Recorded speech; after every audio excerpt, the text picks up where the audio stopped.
In a world that often views the Sahel through the narrow lens of conflict, a new silhouette has risen against the skyline of Ouagadougou. It is 14 stories of glass, steel, and defiance.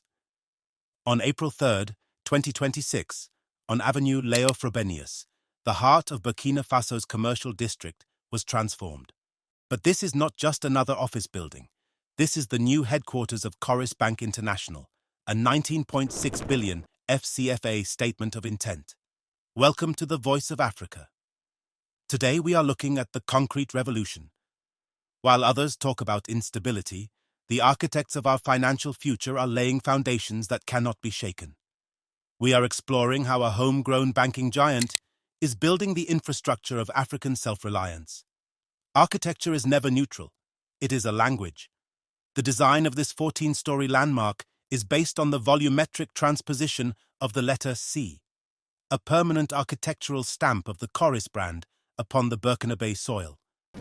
Built on over 3,100 square meters in the Zaka administrative zone, this building represents 5 years of meticulous labor and the expertise of 5 specialized companies.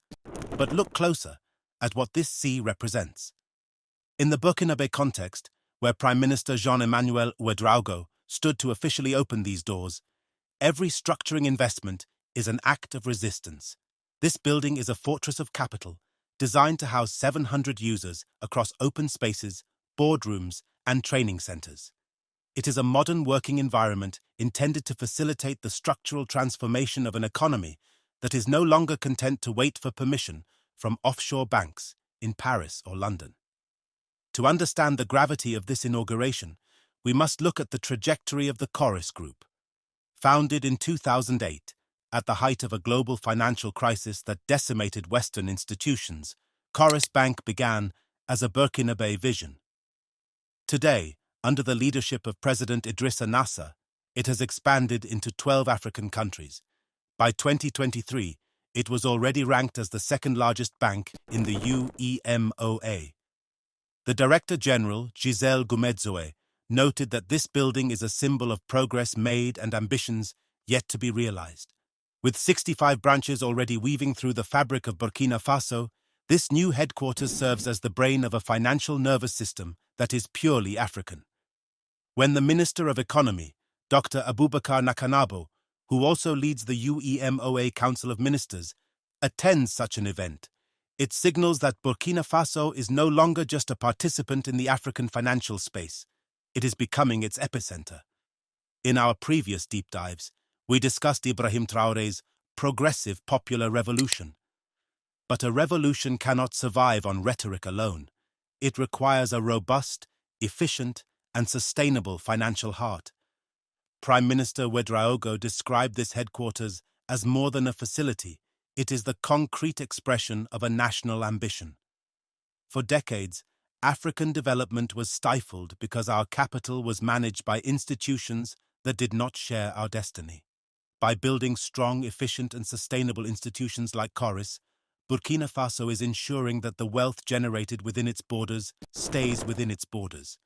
This is the financial wing of sovereignty. It is about responsible private initiative, meeting national commitment. It is about proving that even in a war footing, the business of building a superpower does not stop. The rise of this 14-story monolith in the heart of the Zaka district is a direct challenge to the risk narrative that has long been used to keep African economies under the thumb of global credit rating agencies. When a local bank invests nearly 20 billion FCFA in its own headquarters, it is sending a signal to the world that it believes in its own longevity more than any foreign analyst ever could. This isn't just about high-speed elevators or panoramic views of Ouagadougou. It's about the accumulation of domestic capital. For years, the story of African finance was one of extraction, savings collected in rural villages and urban centers, only to be funneled back to European headquarters to fund development elsewhere. Today, that flow is reversing.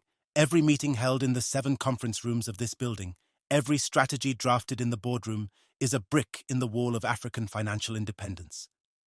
This building stands as a testament to the fact that African expertise is world-class. 5 specialized companies collaborated to ensure that this structure met the highest international standards of contemporary architecture.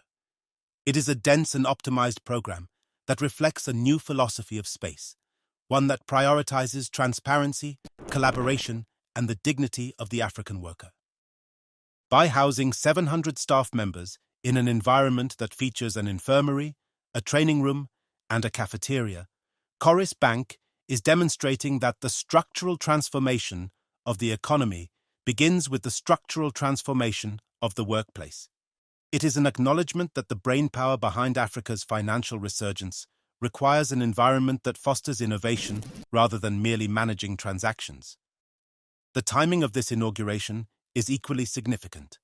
As the world navigates a shifting global order, Africa is looking inward for its solutions. The presence of the President of the Legislative Assembly of the People, Dr. Ousmane Bougouma, as the guest of honor, reinforces the idea that financial institutions are now viewed as vital organs of the state's revolutionary project. In the Neo-Sankarist era, the bank is not an enemy of the people, but a tool for the people's empowerment. Provided it is owned and operated by those who have a stake in the land, this is financial Pan-Africanism in action. Coris Group's presence in 12 countries means that the decisions made in this 14-story tower in Burkina Faso will vibrate through the markets of Mali, Niger, Togo, and beyond. It is a regional powerhouse that proves that landlocked status is no barrier to financial hegemony. As we dissect the cost, 19.6 billion FCFA, we must look at it as a form of sovereign savings. This is money that was generated by Burkinabè labor and is now being reinvested in Burkinabè infrastructure. It is a virtuous cycle that legacy colonial banks have tried to prevent for a century. When local banks dominate the domestic market, they can prioritize local industries, local agriculture, and local entrepreneurs who are often ignored by foreign institutions. This building is the physical anchor for that vision. It provides the stability required to issue long-term credit, to back large-scale infrastructure projects, and to weather the storms of global market volatility. It is a fortress in the literal and figurative sense, a sanctuary for African wealth in an era of global uncertainty. The Director General's statement about new dynamics in the banking sector hints at a future where technology and tradition meet. The training rooms inside this building are designed to produce the next generation of financial architects who understand that their job is not just to count money, but to build a nation. This is why the Prime Minister praised the responsible private initiative. He recognizes that the state alone cannot carry the burden of development. It requires a patriotic business class that is willing to put its capital where its mouth is. In Ouagadougou, that class has a new home. The 14 floors are not just layers of concrete, they are layers of confidence, built one upon the other until they pierce the sky. As the sun sets over the 14 stories of Coris Bank in Ouagadougou, the message to the world is clear. Africa is building its own vaults. We are no longer just exporting raw gold or cotton. We are building the institutions that manage the value of those resources. The inauguration of April 3rd was a reminder that while the world watches our struggles, we are busy building our successes. The architects of sovereignty are not just in the government palaces. They are in the boardrooms, the construction sites, and the banking halls. They are the ones who realize that if you do not own the pipes through which your money flows, you do not truly own your future. Can a nation truly be free if it does not own the buildings where its money sleeps? Burkina Faso has given its answer in glass and stone. This headquarters is a rebuke to those who think the Sahel is a place of the past. It is a declaration that the Sahel is a place of the future. It is a signal to the youth of Africa that they do not need to look to London or New York for financial excellence. They can find it in the Zaka district of their own capital. The C on the building stands for Coris. Yes, but today it also stands for confidence, capital, and the continent. We leave you with this. The rise of homegrown giants like Coris Bank is the final piece of the puzzle for African independence. Without financial sovereignty, political sovereignty is a shadow. With it, everything becomes possible. The concrete revolution is just beginning, and the foundations laid in Ouagadougou are meant to last for centuries. What do you think? Is the rise of homegrown giants like Coris Bank the final piece of the puzzle for African independence? Let us know in the comments.